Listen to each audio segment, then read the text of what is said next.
Amém.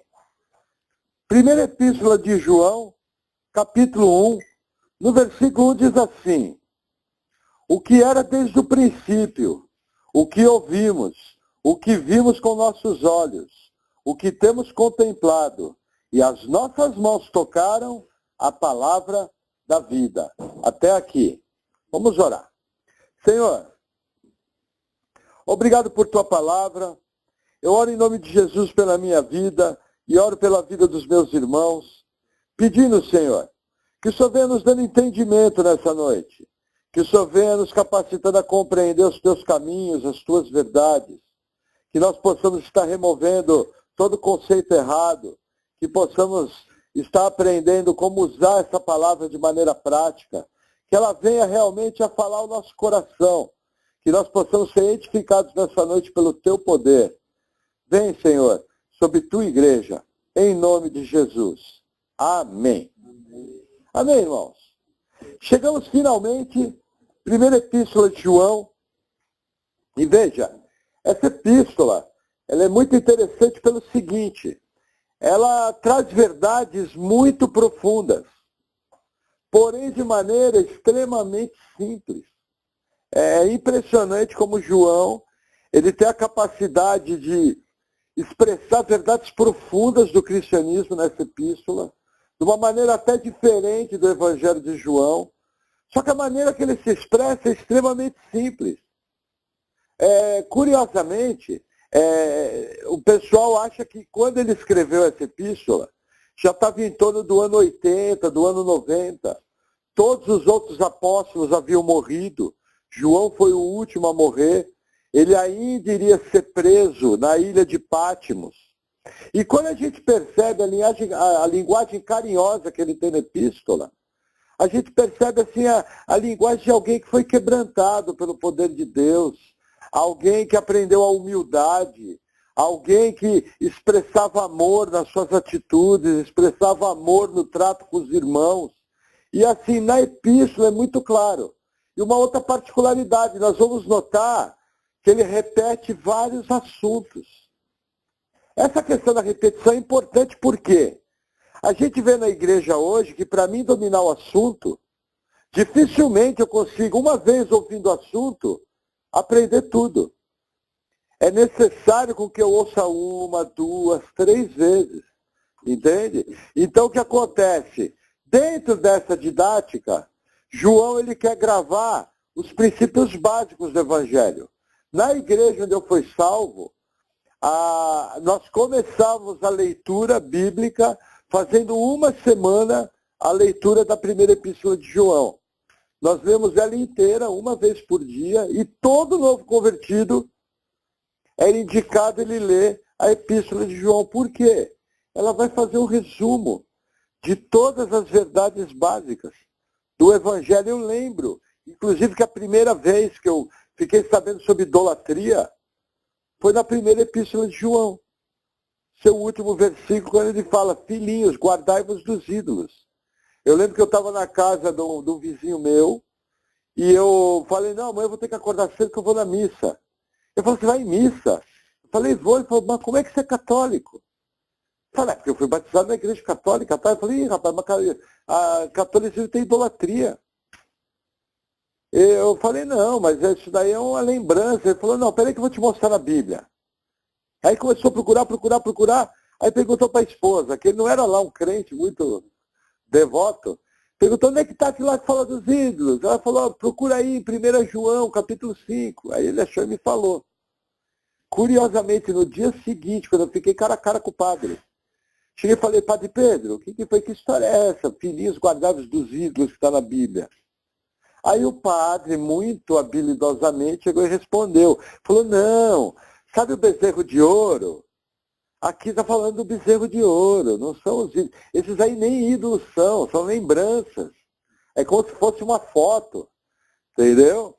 Aí eu fiquei com a pulga atrás da orelha. E mais para frente o senhor veio me resgatar. Então por aí a gente tira o exemplo da importância da Epístola de João. Então vamos à nossa pregação. João 1, versículo 1, vou repetir a leitura que tem informações importantes. O que era desde o princípio, o que ouvimos e o que vimos com os nossos olhos, o que temos contemplado, e as nossas mãos tocaram a palavra da vida. Veja que interessante, gente, o que era desde o princípio. O Evangelho de João, capítulo 1, começa assim: no princípio era o Verbo, e o Verbo era Deus, e o Verbo estava com Deus. Então, o que a gente tem que entender sobre a pré-existência de Jesus, entendeu? Isso é muito importante. Por quê? Porque as seitas trabalham como se Jesus fosse um Deus menor criado. Por exemplo, os Testemunhas de Jeová, que é uma das maiores seitas que nós temos na atualidade, para eles não existe trindade. E Jesus e o Deus Pai Todo-Poderoso são diferentes. Para eles, Jesus foi criado. Entendeu? Porém, quando você vai para os originais, você percebe que tudo ali está Deus com D maiúsculo. Aí o que eles fizeram na tradução da Bíblia deles, eles colocaram Deus, quando falava de Jesus, com D minúsculo. Entendeu? Mas isso, gente, não é nada novo. Existiram, na época da igreja, outras heresias que mexiam com a deidade de Cristo. Entendeu? Você quer desmontar a Bíblia? Jesus Cristo não é Deus. Desmontou a Bíblia.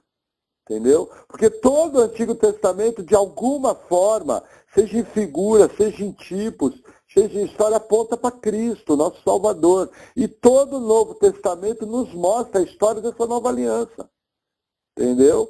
Onde Deus se fez carne, habitou entre os homens, num corpo. Olha que interessante o fim do versículo 1. As nossas mãos tocaram a palavra da vida. Por que isso? Gente, entenda. Quando essa carta foi escrita, começou uma heresia no mundo antigo, que permanece até hoje, o chamado gnosticismo. Gnosto é mistério. O que era? Eram cristãos que alegavam ter um conhecimento diferente dos outros. E como esses supostos cristãos vinham do mundo grego, o mundo grego ensinava o seguinte: a matéria, o nosso corpo é mau. Entendeu? E tudo que é bom é na parte imaterial, é na parte do espírito. Então eles diziam o seguinte, eles faziam separação entre Jesus e o Cristo. Entendeu?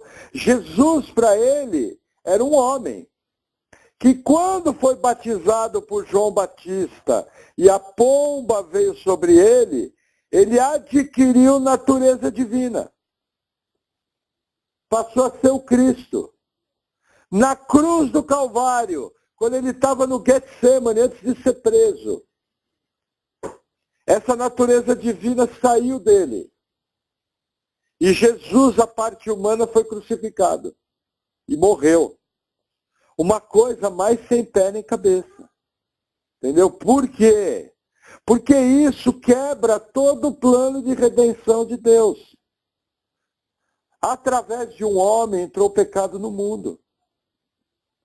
O pecado tinha que sair através de um homem. Só que não existe homem sem pecado depois de Adão. Não existe homem capaz de derramar um sangue inocente.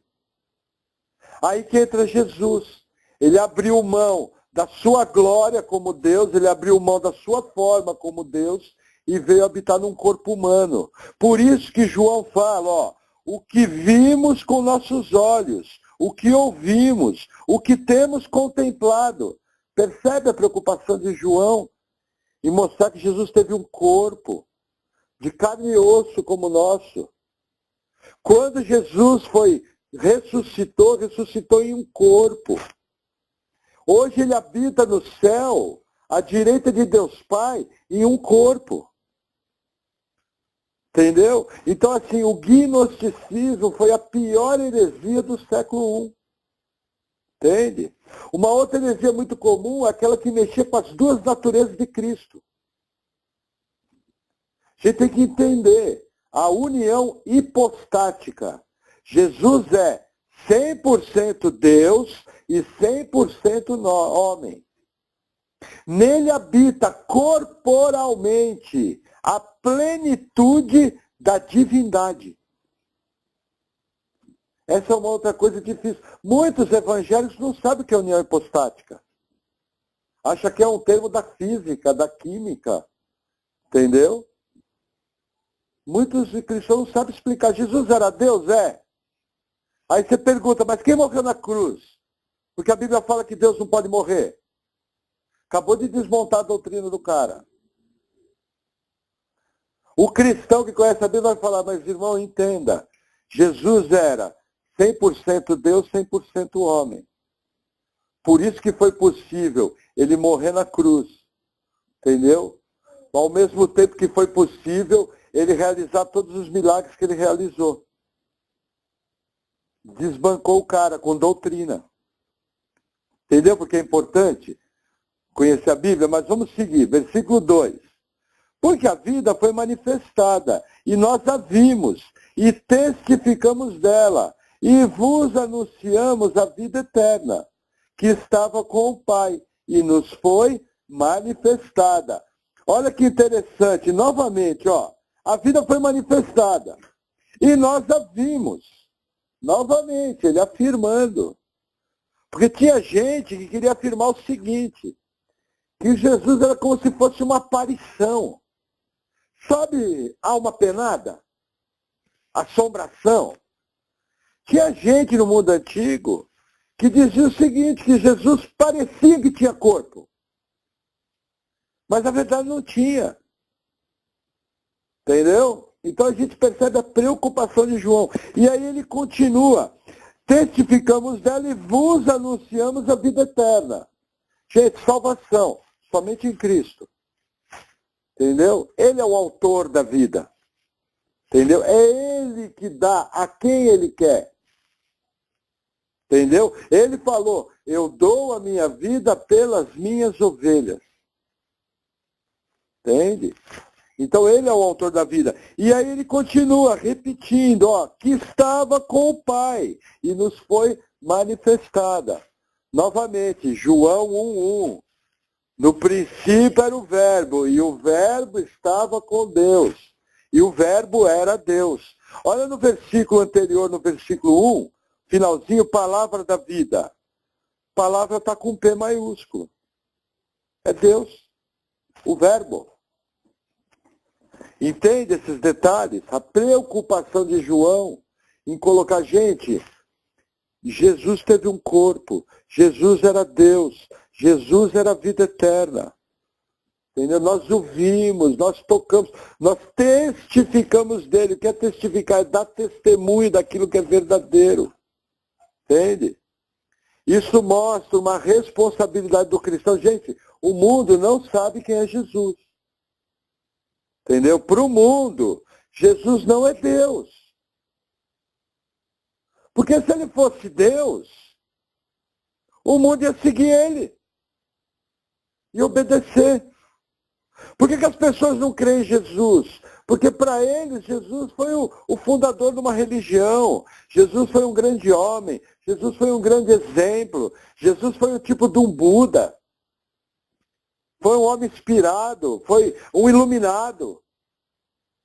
Entendeu? Então a gente só tem uma maneira de se aproximar de Jesus. A grande pergunta para as pessoas. Eu ultimamente tenho evangelizado assim. Jesus, para você, quem é? Ele é Deus ou é um homem? Aí se a pessoa tem uma origem católica, ela vai gaguejar, falar, ele é Deus. Aí eu chego, se ele é Deus, não é muito importante a gente prestar atenção e obedecer o que ele escreveu? Acabei de desmontar. A pessoa é verdade. Falei, por isso que a gente lê a Bíblia, por isso que é importante você ouvir a palavra. A salvação só vem pelo ouvir a palavra. Você sabia que a Bíblia fala que todos nós somos pecadores? E um só desses pecados manda a gente para o inferno? Aí a pessoa já muda a cara. Aí você dá meio uma aliviada, né? Eu sou meio simples no evangelismo. Por exemplo, que nem eu e você, tudo torto. Olha para minha cara. Conhece o cara mais torto do que eu? Aí o cara desarma. Opa, ele está falando que ele é tolo. Porque qual é o medo das pessoas? Quando um crente se aproxima para evangelizar, ele aproxima acusando de pecado. Quando você se aproxima com a realidade bíblica, ó, eu sou um pecador alcançado pela graça, você se coloca no mesmo nível. Entendeu?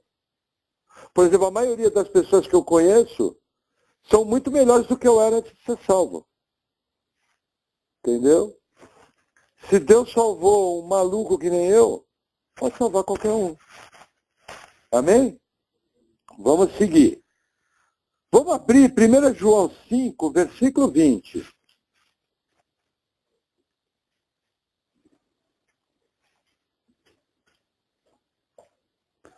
Olha que passagem interessante.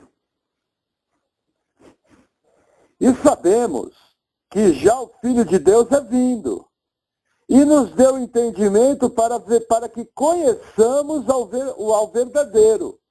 E no que é verdadeiro estamos. Isso é, em seu Filho Jesus Cristo. Esse é o verdadeiro Deus e a vida eterna. Vocês viram que interessante, ó? Todas as palavras verdadeiro, menos a última, estão com V maiúsculo. O verdadeiro é Jesus. Lá embaixo, no fim do versículo, pode ver, verdadeiro está com letra minúscula. Entendeu? É um adjetivo. Não é um substantivo. A galera do vestibular me ajuda aí. Entende? Mas olha que interessante. Sabemos que o Filho de Deus já é vindo, vírgula. E nos deu entendimento para que conheçamos o verdadeiro. Olha a eleição aqui. Quem convence do pecado, da justiça e do juízo? Deus. Quem deu entendimento para você ser salvo? Deus. Quem elegeu você da fundação do mundo? Deus. Agora, eleição para nós é um mistério, né? Porque nós não sabemos se houve critério, como foi, por que foi. Nós só sabemos, temos a informação, que antes da fundação do mundo, nosso nome foi escrito no livro da vida. Nós só sabemos que Deus vem e efetivamente salva aqueles que Ele escreveu o nome. Mas o resto é um mistério. A eleição talvez é a doutrina mais misteriosa da Bíblia. Você não se pergunta, Senhor, por que eu? Eu mereci inferno, Senhor. Eu não presto até hoje. O seu Espírito Santo mora em mim. E se eu não vigiar, eu caio em pecado. A eleição é misteriosa. Senhor, tanta gente boa no mundo, você vai salvar um lixo que nem eu. Que merecia o inferno. Entendeu? Só que a doutrina da eleição, embora seja misteriosa, ela aumenta em muito o nosso amor e o nosso compromisso com Deus. Quando você consegue enxergar pelo poder do Espírito Santo o que Deus fez e da onde Ele te livrou, só resta uma posição: compromisso e amor. Mais nada. E Ele ser o primeiro da sua vida não vai exigir força. Vai ser algo natural. Porque você enxergou o inferno. Você enxergou de onde você foi tirado. E quando você entende que Ele te convenceu do pecado, da justiça e do juízo, era impossível para você, morto em pecados e transgressões, chegar a Deus. Aí o teu amor derrete o coração. Mais ou menos eu faço assim: Senhor, estou aqui eu, com todos os meus defeitos, mas é o seguinte, estou contigo e não abro. Eu lembro, na semana que eu fui salvo, eu vi que eu tinha perdido muito tempo na vida, vi que aquele era o caminho, mas nos dias da minha salvação, eu lembro que eu fiz 2 compromissos com Deus. Falei: Senhor, nunca vou largar da barra da sua calça. A oração do Deus. Outra coisa, Senhor, eu fiz um monte de coisa errada, mas eu sei estudar.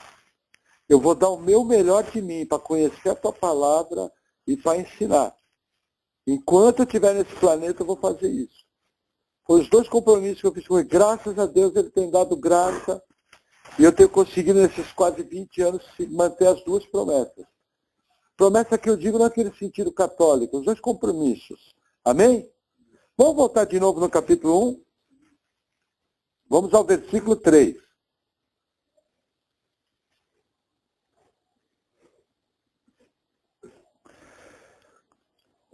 O que vimos e ouvimos, isso vos anunciamos, para que também tenhais comunhão conosco. E a nossa comunhão é com o Pai e com seu Filho, Jesus Cristo. O que João está falando? Olha, o que eu vi acontecer, o que eu ouvi, eu anunciei para vocês. Mas qual era o objetivo? Para que vocês tenham comunhão conosco. Quem é esse conosco que João está no plural? Igreja. Não existe crente fora da igreja. O crente fora da igreja não tem comunhão conosco. Está desobedecendo. E olha que interessante, ao ter comunhão conosco, vamos reler a parte B. E a nossa comunhão é com o Pai e com seu Filho Jesus Cristo. Para mim ter comunhão com Jesus e comunhão com Deus, eu preciso ter comunhão com a igreja local. E não é como turista. É comunhão consistente. É fazer parte da ceia. Entendeu? É fazer parte da oração. É me preocupar com o meu irmão que está ao lado. Esse movimento que existe hoje de desigrejado é um dos maiores enganos malignos que tem. Porque, veja, é muito claro. Nós anunciamos a verdade para que vocês tenham comunhão conosco. Está no plural, não é só João. Porque algum incauto pode falar, mas com João até eu queria ter comunhão. Ele foi apóstolo? Não, mas está no plural. Para que tenhamos comunhão, para que tenham comunhão conosco. Quem? João e a igreja. E a nossa comunhão é com Deus Pai e com Jesus Cristo. Percebe? João já vem tratando sobre o frequentar a igreja, sobre o ser membro de uma igreja. Entende? Qual é o problema das mega igrejas? Você não sabe quem é membro. Como é que eu vou ter comunhão com alguém que eu não sei nem como é que está a vida, como é que está junto, onde o cara mora, qual é o nome dele? Entendeu? Fica muito difícil. Entende? Na verdade, viraram grandes supermercados espirituais. Como é que a igreja ganhou o mundo antigo? Igrejas pequenas. Entendeu? Paulo uma vez foi pregar, quando Lídia se converteu, se eu não me engano foi na cidade de Troade. Eles se reuniam para orar, os judeus, embaixo de uma árvore, na beira do rio. Assim era a igreja. Entendeu? Tinha lugar que Paulo ia pregar, se reunia na igreja, na casa de Jason. Entende? Se eu não me engano, lá em Colossenses, se eu não me engano. Entende? Grupos pequenos. Um conhecendo o outro. Atos 2, e partiam o pão. O que é? Comunhão, ceia. E compartilhavam tudo. O que é? A vida um dos outros. Entendeu? E perseveravam na doutrina dos apóstolos. Qual que era a doutrina dos apóstolos? O partir do pão e o ensino das escrituras. E a pregação das boas novas. Percebe o que não existe vida? Não existe vida cristã fora da igreja. Existe o segundo problema. Você que é casado, você seria amigo de alguém que odeia sua esposa? Olha, eu amo Juliano, mas detesto a Priscila. Olha, eu amo a Jeane, mas o Fábio eu não posso ver. Você seria amigo de alguém assim? A pessoa que não frequenta a igreja, ela está dizendo que ama Jesus e detesta a sua esposa, a qual vai passar a vida eterna juntamente com ela. Percebem a profundidade desse engano? Que é esse movimento maligno dos desigrejados? Lógico, existe um grupo de pessoas que se reúnem numa casa. Nós também nos reunimos em uma casa, mas nós somos uma igreja constituída Vou te falar a diferença, já vai entender. Esse grupo de pessoas vindo numa casa, você pergunta para eles, quem é o líder? Ah, nós não temos líder. Não, mas o que vocês pensam? Não, nós não temos declaração de fé. Mas e aí, como é que é a liturgia de vocês? Ah, a gente se reúne, cada um compartilha o que quer. Ó, só que eu tenho 3 desobediências bíblicas. Primeiro, não tem líder, não tem presbítero para governar. Segundo, não tem confissão de fé, não tem o conjunto de doutrinas bíblicas que a pessoa crê. Terceiro, não tem liturgia. Quando vos ajuntares, um tem salmo, outro tem doutrina, outro tem profecia. Que hoje em dia, principalmente, é expressada pela proclamação das Escrituras. Percebe quando você passa a conhecer a Bíblia, você começa a ver esses movimentos estranhos, essas ondas de heresia que vêm sobre a igreja, você percebe uma desobediência aberta à palavra. Agora, por exemplo, nós nos reunimos numa casa. Nós temos presbítero, nós temos obreiros, ainda não temos diáconos, estamos perto de ter. Nós temos obreiros, entendeu? Nós temos estatuto, nós temos confissão de fé, nós temos assembleia local, nós temos disciplina bíblica, que é uma das marcas de uma igreja verdadeira. Nós temos membresia, entendeu? Sabemos quem são aqueles que têm compromisso com a igreja local. É bem diferente. Entendeu? É bem diferente. Então, assim, preste atenção sempre. Essa questão da comunhão. Essa questão desses princípios bíblicos tão verdadeiros que necessitam ser cumpridos. Porque com certeza o maligno já veio lançar seta na sua mente para você desistir da igreja. Em algum ponto da sua vida cristã, esse pensamento já veio. Por quê? Porque o maligno sabe que brasa fora do braseiro vai apagando. Entendeu? Mas glória a Deus, que tem nos mantido no caminho. E apesar de todas as lutas, todo o desânimo, todo o percalço, a gente tem permanecido na comunhão. Glória a Deus por isso. Amém? Vamos lá. Ó, vamos abrir 1 João, capítulo 2. Versículo 24.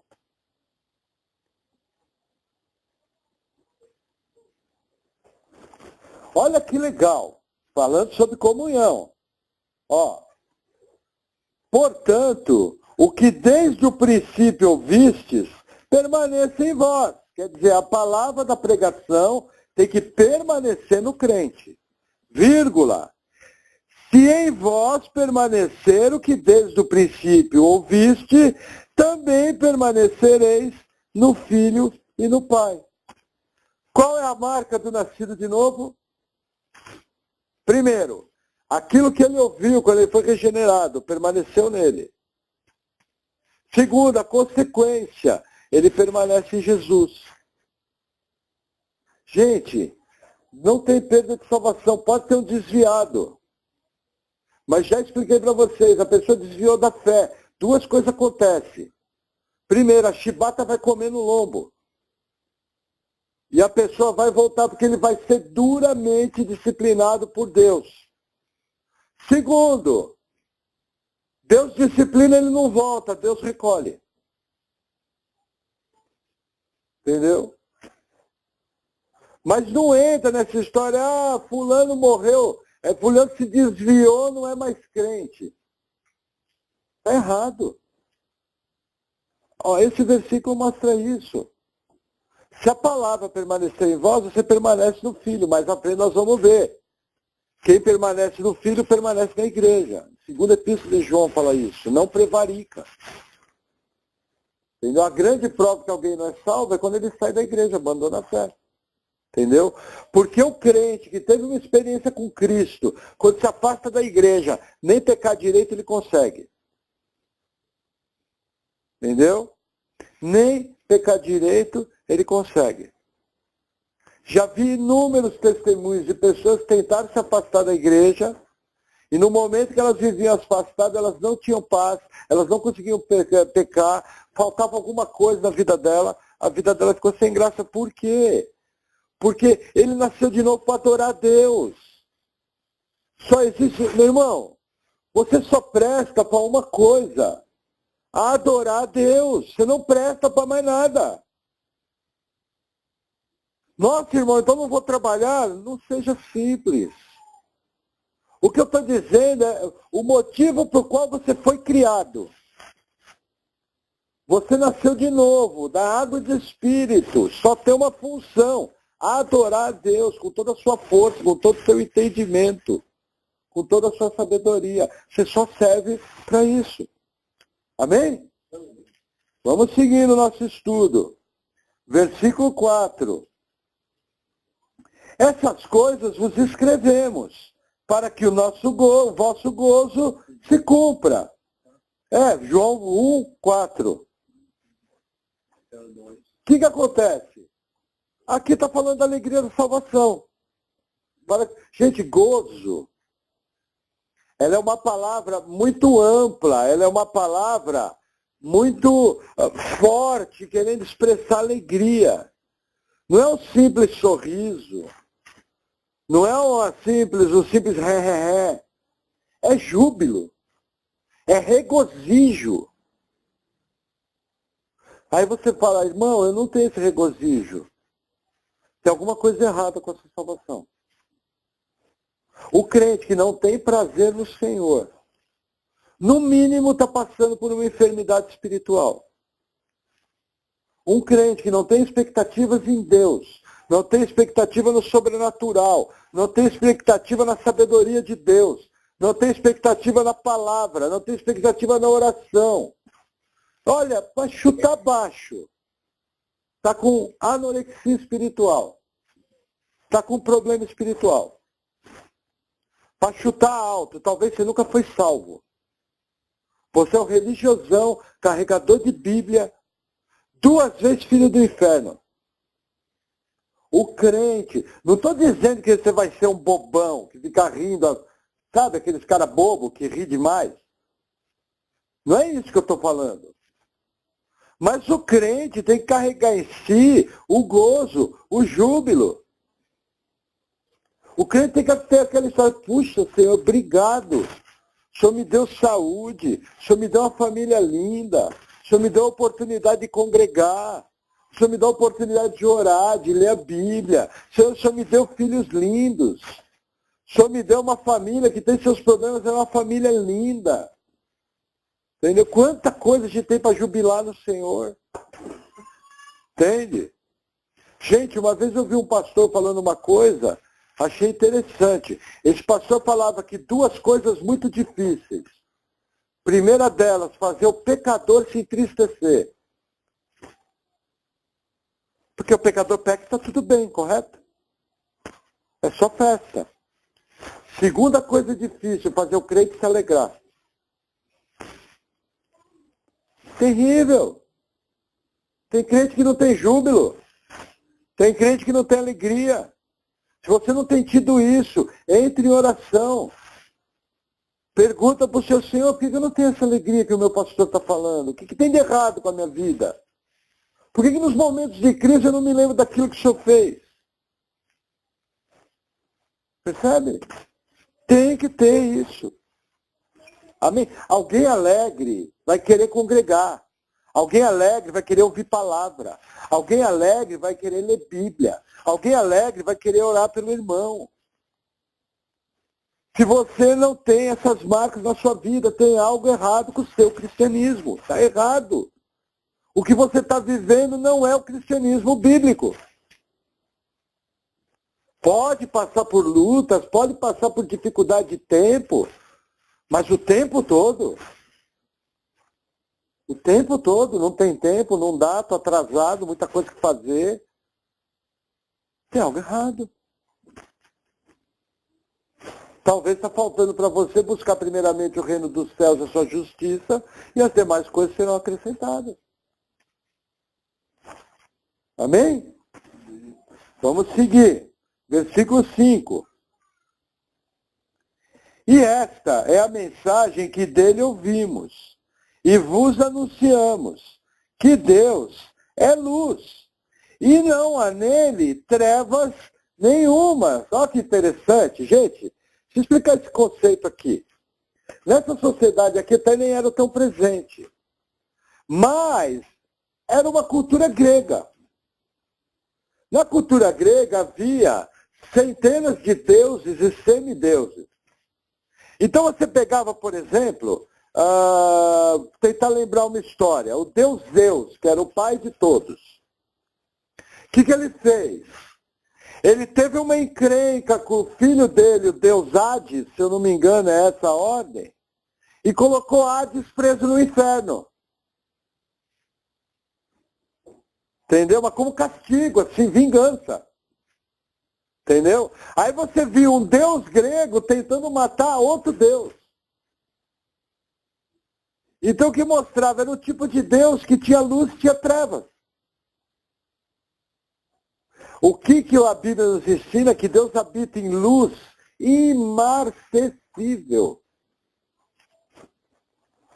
A Bíblia nos ensina o que? Que Deus é luz, nele não tem treva nenhuma. Até quando ele executa o juízo, ele faz isso de uma maneira santa, onde justos e verdadeiros são seus juízos. Até para castigar, Deus é luz. Por causa da maneira que ele faz isso. Entendeu? Quando ele castiga, ou é para punir seu filho e trazer de volta, ou é para cumprir justiça. Uma justa justiça sobre os homens. Deus é luz. Aí tem um outro versículo em João, 1 João 3,11. 1 João 3,11.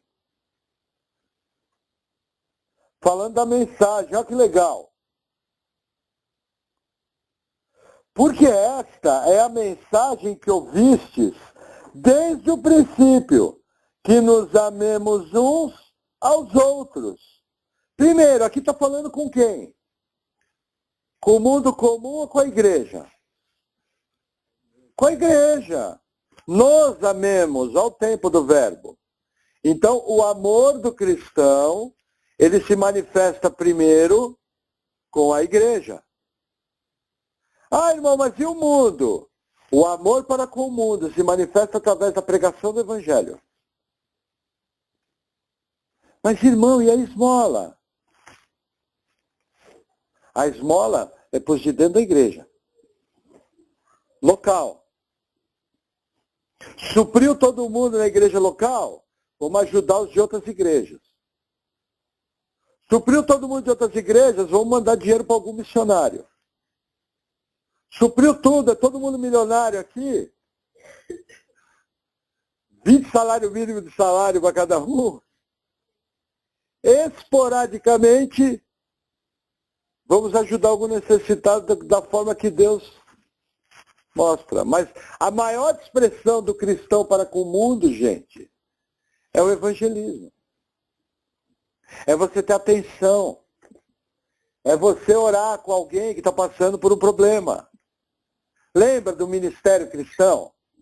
Por exemplo, uma igreja como a nossa é um barato. Por quê? Aqui você não tem ministério de evangelismo, ministério de dança, ministério de louvor, ministério não sei o quê. Então, aqui o que a gente faz? Só tem ministério bíblico. Por exemplo, nós colocamos essa semana, gente, estamos montando uma cesta para uma família.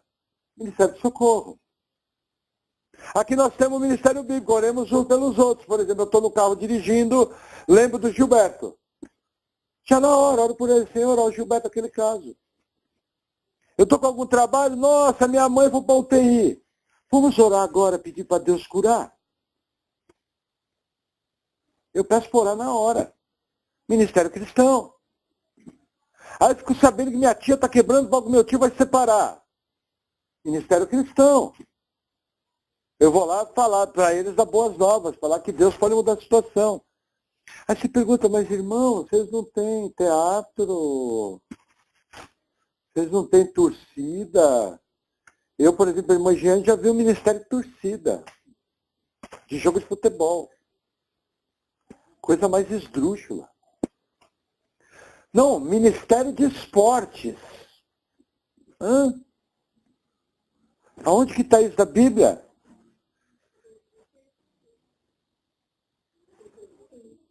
Inclusive, Luta, isso! Ministério de luta livre. Entendeu? Sabe, as coisas mais malucas. Na nossa igreja, perguntei aí como é que é a igreja lá de vocês. Olha, a nossa igreja é muito simples. A gente lê um salmo, canta 2 louvor, todo mundo é desafinado. Graças a Deus, o Espírito Santo intercede por nós com gemidos inexprimíveis. Os melhorzinhos lá, os que tocam louvor. O pastor pensa que canta, mas coitado. Mas pelo menos ele canta alto, é pastor. E aí a Bíblia come no lombo 1 hora. A gente ora e acabou. Mas e aí o resto? Não, eu sou cristão tempo integral. Eu sou cristão com o meu vizinho. Eu sou cristão com a minha família. Eu sou cristão com os meus clientes. Eu sou cristão no meu ministério de oração. Eu sou crente. Só isso. Essa é a verdade bíblica. Amém? Vamos lá, vamos voltar. Primeiro capítulo de João. Versículo 6. Olha que legal.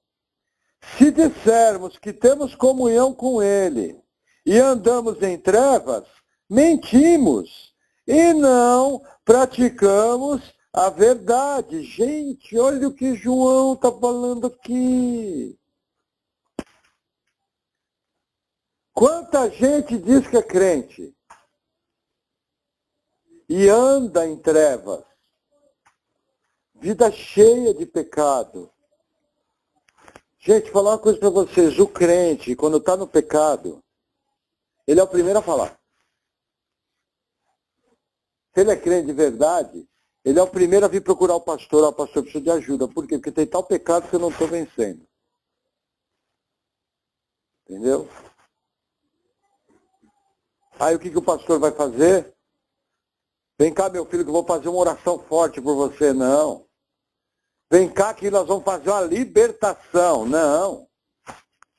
Se o filho vos libertar, verdadeiramente sereis livres. Entendeu? Você está com ele e falar, irmão, qual que é o problema? Vamos supor que é um homem. Ó, pastor, eu tenho um problema de pornografia na internet. Irmão, vou te dar a primeira passagem bíblica. Você vai no Salmo 160, onde está escrito, quebrai o vosso computador, arrebentai o vosso modem. Não tem Salmo 160, mas quebra o modem. Pastor, estou com um problema. Eu sou fofoqueira. Irmã, vem aqui que eu vou fazer uma libertação com a irmã. A irmã vai fazer o seguinte, nós vamos fazer uma campanha de jejum e oração. A irmã vai começar a jejuar pelo menos uma vez por semana, entendeu? E cada vez que a irmã fizer uma fofoca, a irmã vai vir aqui, vai confessar o pecado e vai pedir perdão para a pessoa que fez a fofoca. Vai procurar a pessoa e vai falar, olha, eu queria pedir perdão para você, irmã, porque eu fiz fofoca de você. A irmã vai ver que o capeta da fofoca vai correr em uma semana. Atitudes práticas. Entendeu? Nossa, irmão, eu não consigo parar de olhar para a mulher na rua. Irmão, primeira coisa, você é safado. Você tem que olhar para sua mulher. Segunda coisa, aprende quando conversar com uma mulher, olhar no olho. Pode acontecer um acidente de você, de repente, ver uma irmã, mas a segunda olhada é pecado. Ah, mas eu não consigo, irmão, tem alguma coisa errada com a sua salvação. Então o que você precisa é o seguinte, você precisa confessar seus pecados a Jesus, se arrepender, verdadeiramente entregar sua vida a Ele, para ser salvo, crer e se arrepender.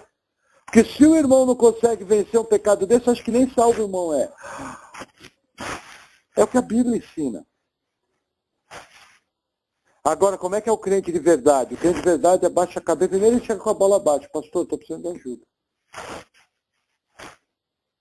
Ele tem vergonha. Ele está quebrantado. Ele já tentou lutar contra aquilo. E aí ele busca ajuda. Aí o que você vai fazer? Nós vamos orar pela pessoa, vamos orientar, vamos dar atitudes práticas. Entendeu? Qual é o problema do movimento de libertação, do qual eu já fiz parte? Gente, eu fui treinado como obreiro de libertação, fiz todos os cursos. Entendeu? Todos. Qual que é o problema desse movimento? Ele tira uma responsabilidade que é sua e transfere ela para um ritual. Eles ensinam o seguinte: você confessa o pecado da pornografia, ora repreendendo o demônio da pornografia e vai parar. 415 anos depois, continua com o mesmo pecado. Percebe quando eu troco disciplinas espirituais por ritual? Entende? Outro dia veio uma pessoa aqui na igreja, faz um tempo, eu trouxe a pessoa aqui para fazer a libertação. Eu só não conhecia essa minha nova fase de 4, 5 anos para cá. Eu cheguei para a pessoa e falei, olha, eu não faço mais libertação. Aqui na igreja é o seguinte, nós vamos colocar ela no jejum, nós vamos colocar ela numa oração diária e ela vai se entupir de Bíblia. E cada vez que ela fizer coisa errada, eu vou chamar a atenção na Bíblia e vou orientar o certo. E ó, já vamos firmar o compromisso. Nós vamos fazer 2 meses de culto sem furar, quarta e domingo. No domingo seguinte a pessoa não voltou mais. Entendeu? Nos últimos dias, acumularão para si doutores segundo suas próprias concupiscências, por terem coceira nos ouvidos, comichão nos ouvidos. O que é mais fácil? Pegar a água do Rio Jordão, o óleo ungido, a flor ungida, fazer a libertação? Ou tomar uma posição de crente? Chegar e falar, Deus, eu sou sem vergonha, safado. Eu não presto. Dói você falar essas coisas. Ninguém quer chegar diante de Deus lá no seu quarto e confessar o pecado. Ninguém quer chegar diante do pastor e falar, pastor, eu estou pecando nisso aqui. Me ajuda. Mas quem é crente, quem ama o Senhor, busca ajuda. Deus dá graça ao humilde. Amém? Vamos lá, vamos seguir. Ó, em cima disso, 1 João 2, versículo 4. Olha a simpatia do irmão João. Aquele que diz, eu conheço, e não guarda os seus mandamentos, é mentiroso, e nele não está a verdade. Filhinhos, amai-vos uns aos outros. Nossa, apóstolo João, eu também sou crente. Apóstolo João responde, não, você não é crente, você é mentiroso, porque você não guarda os mandamentos. Simpático, né? E aí tem gente que fala que às vezes a minha pregação é dura. Dura é ele. Eu só estou lendo o que ele escreveu aqui. Não é verdade? Eu não estou só lendo. Então dura é quem escreveu. Gente, se você não segue os mandamentos de Jesus, você é mentiroso. Entendeu? Só para você ter uma ideia, são 1.006 ordenanças só no Novo Testamento. Será que você tem conseguido seguir pelo menos 50% delas? Ah, irmão, eu faço tudo que o pastor me manda. Acorda, a vida cristã é muito mais do que fazer o que o pastor manda. Entendeu? Vida cristã é conhecer mais o Senhor. Ter compromisso com Ele. Fazer aquilo que agrada a Ele. Não o pastor. O pastor é um servo que está aí para servir você. Entende? Agora João fala. Aquele que diz que o conhece e não segue os seus mandamentos é mentiroso. É um belo termômetro. Mas, irmão, a Bíblia fala para não julgar. Eu vi na internet um vídeo desse, morri de rir. Mas a Bíblia o tempo todo julga. O que João está fazendo aqui? Está julgando. Julgando o quê? As obras. Ah, você diz que está no Senhor, não segue os mandamentos? Você é mentiroso. Está julgando as obras. Você não pode julgar a pessoa, você vai para o inferno. Não, você pode chegar e falar, ó, fulano, vivendo a vida que você está fazendo, se você morrer sem Cristo, a Bíblia diz que você vai para o inferno. É diferente, eu estou jogando a responsabilidade para a Bíblia. Entendeu? Quando fala não julgueis. Aquele texto está ligado ao seguinte: tira primeiro a trave do seu olho, que é um pecado do tamanho de um bonde, para depois vir apontar o meu pecadinho, que é um cisco. Entendeu? Principalmente os fariseus daquela época, que eram extremamente legalistas, falavam do pecado de todo mundo, mas cometeram o pior pecado, o pecado da incredulidade. E não creram que Jesus era o Cristo. E alguns deles cometeram o pecado da blasfêmia contra o Espírito Santo. Pecado cujo qual não tem perdão. Deus, na sua soberania, escolheu não perdoar o pecado da blasfêmia, que só podia ser realizado naquela época. O da incredulidade pode ser realizado hoje, é pecado. Incredulidade é pecado. Os homens, no dia do julgamento do trono branco, vão ser cobrados pela sua incredulidade. Vai ser um dos motivos pelo qual, entendeu? Eles vão ser lançados no lago de fogo. Pecaram porque Jesus explica, porque não creram no Filho de Deus. Entende? Vamos voltar no capítulo 1. Versículo 7. Mas se andarmos na luz, como ele na luz está, temos comunhão um com os outros, e o sangue de Jesus, seu Filho, nos purifica de todo o pecado. Se dissermos que não temos pecado, enganamo-nos a nós mesmos, e não há verdade em nós. Vamos primeiro no 7. Olha que interessante. Olha os desigrejados de novo aqui. Tá? Ó. Mas se andarmos na luz como ele na luz está, temos comunhão com os outros. Qual é o único lugar da terra que você pode ter comunhão? Igreja. Não existe desigrejado. Entendeu? Aí a pessoa fala, não, mas eu me reúno toda semana com os irmãos lá em casa. Ah, é? Vocês pregam a palavra? Pregamos. Vocês cantam louvores a Deus? Cantamos. Todo mundo que anda com vocês procura seguir certo a doutrina de Deus? Sim, procura seguir. Joia, vocês estão em comunhão. Vocês fazem ceia? Sim. Vocês seguem a doutrina bíblica? Sim. Percebe que o caso é diferente? Só qual o problema desse grupo? Num determinado momento, eles vão precisar ter alguma organização. Num determinado momento, vão perguntar, mas o que vocês pensam? Vocês creem? Vocês são arminianos ou são calvinistas? Vocês creem na temporalidade dos dons ou que os dons cessaram? Vocês creem que existe pastora ou não? Eles vão ter que pôr no papel. Num determinado momento, chega alguém da comunidade e se embriaga, vira um gambá, dá maior vexame público, eles vão ter que exercer disciplina bíblica. Virar igreja. Não, mas nós não somos igreja. Cara, acorda.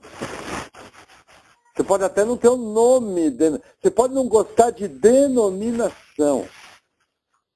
Mas para você ter comunhão, você precisa ser uma igreja. E você precisa ter algum nível de organização. A Bíblia sugere isso. Quantos amigos nossos não estão fora da igreja? Eu converso com eles, gente, não existe crente fora da igreja. E a pessoa não vem, entendeu? Curiosamente, alguns estão numa boa. Já vou rasgar o verbo, ela está numa boa, não aconteceu nada para mim, minha filha.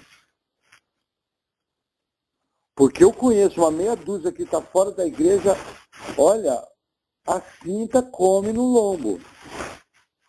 Vira e mexe, a pessoa apanha, leva chacoalho. E como eu fico feliz com esse chacoalho, quer dizer que a pessoa é salva.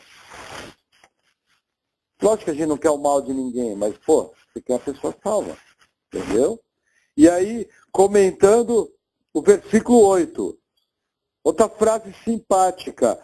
Se dissermos que não temos pecado, enganamos a nós mesmos e não há verdade em nós. Você já viu no evangelismo?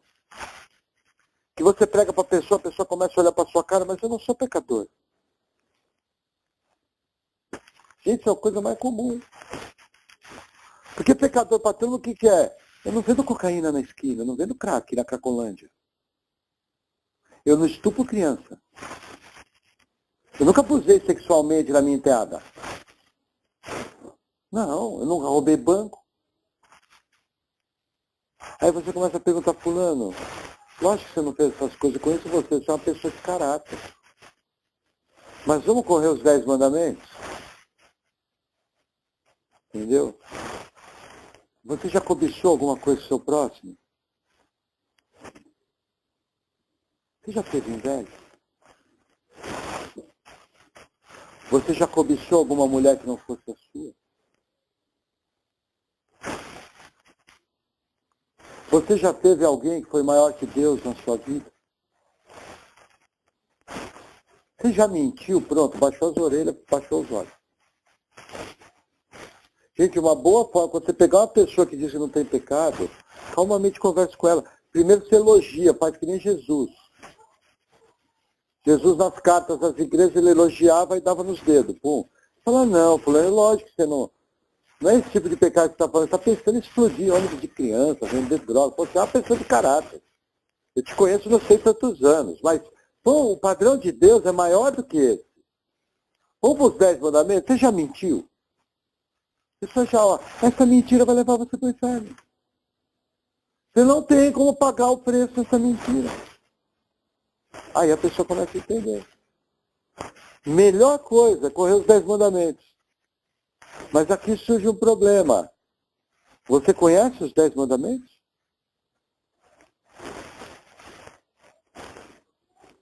Essa aí à noite, quando você for dormir, você dá uma... Eu brinquei com o Marcelo domingo, falei, tá pronto para batizar? Ele falou, tô, falei, me dá o nome dos 12 apóstolos. Gente, numa boa, eu tenho dificuldade, eu preciso parar um pouco e pensar os 12 apóstolos. Mas os 10 mandamentos você tem que saber, pelo menos a base, né? Entendeu? Amar Deus sobre todas as coisas, amar o próximo a ti mesmo, não ter ídolos, não mentir, não cobiçar, não adulterará, não matar, não cobiçar a mulher do próximo, entendeu? Tudo isso, precisa ter noção, entende? Mas, continuando a leitura, versículo 9, já para encerrar. Se confessarmos os nossos pecados, ele é fiel e justo para nos perdoar os pecados e nos purificar de toda a injustiça. Vou fazer uma pausa aqui, gente, entenda. Pecado de crente é injustiça diante de Deus. Você nunca olhou por esse ângulo. Mas é o que essa passagem está dizendo. Você confessa o seu pecado e Deus te purifica do quê? Vamos ler junto? De toda a injustiça. Cada vez que você peca, você está cometendo injustiça diante de Deus. Gente, o pecado é muito sério. O pecado é um câncer. Não brinque com o pecado. O pecado ofende a Deus, um Deus santo. Ainda mais o pecado vindo de alguém, onde no Espírito dele habita o Espírito Santo, o próprio Deus habita. E aí você tem a coragem de, sendo habitado do seu Espírito pelo Espírito Santo, ver coisa que não deve na internet. Falar coisas que você nunca deveria falar. Publicar mentiras nas redes sociais. Sério. Aí você fala, Deus, a minha vida não dá certo, vira e mexe acontece um percalço. Meu irmão, fecha para balanço. Se confessarmos os nossos pecados. Gente, ó, é arrependimento, não é remorso. O que é arrependimento? É uma palavrinha do grego chamada metanoia. Metanoia sugere mudança de mente e atitude. Senhor, ó, venho diante de ti confessar o meu pecado. A partir de agora eu quero firmar um compromisso, Senhor, que eu vou lutar, eu vou vencer esse pecado através da tua graça, através do teu poder. Pode acontecer um deslize? Pode. Mas é esporádico. O remorso não. Para desencargo de consciência, eu confesso para Deus. mas eu não tenho a mínima vontade de romper com aquele pecado. Por exemplo, ficar furando congregar é pecado. Está desobedecendo a Deus. Aí o pastor chato vem e fala. Aí você chega e fala, nossa, é verdade, Deus me perdoa, eu não tenho feito isso para congregar. E na semana seguinte fura. Aquela confissão não foi uma confissão bíblica. Aquilo ali é remorso, não é arrependimento. Arrependimento é mudança de mente. Senhor, está errado. Eu não posso fazer isso. Me capacita na minha fraqueza, derrama a tua graça para fazer o certo. Gente, uma coisa tão simples, congregar. Você tem 2 pernas, 2 olhos, 2 braços, tem carro, tem tudo. Gente, simples demais. Uma pessoa que quer ser consistente com Deus, que não consegue ter uma comunhão consistente, ela só está falando que quer ser consistente. Mas a prática de vida dela está contando outra coisa. Entendeu? E aí, nossa última passagem, versículo 10. Se dissermos que não pecamos, fazemo-lo mentiroso, e a sua palavra não está em nós. Olha que interessante. Gente, pecador, pecador, pecador. O mundo chama Jesus Cristo de mentiroso. Como? Para o mundo, Jesus não é Deus. O que ele falou é balela, é um grande exemplo. Sabe que eu já vi pessoa falar para mim? Pessoa chegou para mim, na maior cara dura, e falou, deixa eu te explicar uma coisa, esse negócio de religião. Eu vou usar palavras mais brandas do que ele falou. É para um não transar com a mulher do outro, é para um não roubar o carro do outro, é para não virar bagunça. E então aí o ser humano criou a religião, senão o mundo vira bagunça. Eu olhei para a cara dele e falei, nossa, sua visão de Deus é muito curta. Já tem nos dedos, o cara era arrogante. Eu falei, ó, eu creio em Jesus, creio no céu, creio no inferno, e olha, com esse pensamento aí, não tem céu para você não. Aí deu risada. Entendeu? E naquela época ainda eu era novo convertido, tinha menos de 2 meses, eu pregava até para a parede. Era meio profeta Elias, assim, sabe? Gente, semana a semana, dia após dia, a gente tem que passar a nossa vida em branco. A gente peca muito fácil. Quanto mais você vai se aproximando da luz, mais você vai conhecendo de Jesus, mais você vai vendo imperfeições. Cada imperfeição dessa é pecado. A Bíblia fala ser de santos, porque eu sou santo. É uma ordem. Não está lá escrito, se possível, ser santo. Separado desse lixo do mundo. O que é ser santo? É consagrado a Deus. É separado para a obra de Deus. É separado para que Deus te use. O santo, ele não tem tranqueira na vida dele. Se você não tem esse ideal, você é desobediente à palavra de Deus. No mínimo, o mínimo, se você é um cristão sério, consistente, você tem que ter isso como alvo. Essas são as verdades que João passou para a gente. Você não viu uma palavra difícil. Na verdade, tudo que eu preguei aqui, nada é novo para você. Nada. Não existe uma frase que eu não falei que já não foi falada. Mas nenhum desses versículos deixa de nos confrontar. Deixa de nos desafiar a um padrão mais alto. Deixa de nos ordenar, revisar nossa fé. Que durante essas palavras que o irmão João trouxe para a gente, que nós possamos realmente ser cheios de graça, fechar para balanço, e com toda essa profundidade, a gente possa sair do estudo dessas cartas, fortalecido, maduro, cheio de júbilo, com uma fé muito mais verdadeira. Que nós possamos todos os dias estar passando nossa vida a limpo.